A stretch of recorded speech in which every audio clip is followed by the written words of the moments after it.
megjithatë ka ndodhur dhe po ndodh në gjykatë e cila është gjykatë thirrët, gjykata e Kosovës vepron në Shtetet e Bashkimit Evropian dhe nuk është hera parë që me presidentin Thaçi nuk lejohet pothuajse të gjithë për ashtë Recep Selimi që s'ka pasë fatbarësisht rast vdekje, të tjerët kanë pasur rast vdekje. Dhe asnjëri nuk është lejuar në varrimin e të afërmit ose të familjarët e tij. Pra po them,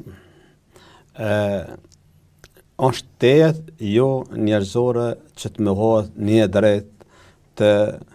merr pjesë personi i caktuar në rastin konkret se zotit Thaçi edhe të tjerëve që kanë ndodhur që në rastet kur vdes familjarët mos merr pjesë në varrim, sepse ajo është çështje e cila është e pamohueshme e drejt ligjore gjithë secilit që t'i jepet hapësirë kohore pushim bilim këtë drejtim ndoshta jo veç për varrim, po ish të i sigurohen kushtet zotit Thaçi edhe të tjerëve në rastet e tilla që të merr pjesë në varrim, bile tjetë edhe për ngushëllime s'pakti, nëse jo 3-4 ditë saj i marrin sipas traditës, bile një ditë tjetë i lirë në pjesëmarrjen në varrim. Kuptohet në prezencën e organeve të rendit në pjesën civile që do të ishte kuptuar dhe gjithë opinioni e din citatën e zotit Thaçi, edhe jam i sigurt se do ta kishte respektuar dhe rendin juridik në këtë drejtim. Në këtë rast vetë zoti Thaçi ka qenë pjesë e themelimit të kësaj gjykate, sepse ka qenë në struktura shtetërore, edhe nuk ka vend për dyshim që mund të ikë procesit në këtë rast, edhe të sillen këtë formë. Cila është arsyeja? Pra po them, nuk ka asnjë arsye objektive, as njerëzore, as ligjore që veprimet e këtilla të Hagos të përcjellen me mohim të drejtave të personave që janë pjesë e procesit gjyqësor të Hagos atje, ish krerët që kësë në rastin konkret zotit Thaçi dhe të tjerëve.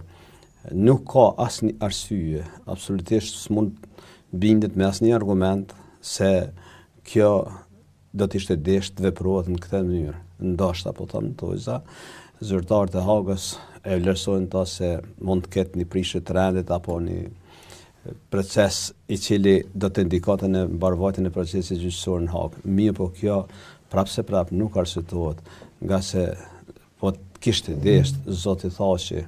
të ndërmerrte kundërtën në pengimin e procesit në mbarvajtjes punës gjykatës Hagës, ai me shokët e tij kur e kishin pushtetin në dorë, kur e kishin pushtetin legislativ, ekzekutiv dhe këtë, nuk do ta kishin informuar këtë gjykatë Hagës. Zoti Thaçi me shokët e vet, kur e kanë themeluar gjykatën e Hagës në Parlamentin e Kosovës, kur është nxjerr ligji, edhe pse ka pas reagime vegjitashpër në këtë drejtim, ka desht që botës qytetëruar t'i tregon se pjesëtarët o QK-s nuk kanë kryer krime, por kanë luftuar për lirinë e vendit vet. Zoti Thaçi dhe të tjerë që janë sot atje, edhe po të ishin të lirë në Kosovë, nuk do të kishin ndërmarrë asnjë veprim të kundërligjshëm, sepse as kanë ku shkojnë, as nuk do të ndërmarrin asnjë veprim për shku dika tjetër, nga se kanë luftuar për të qenë të lirë në vendin e vet.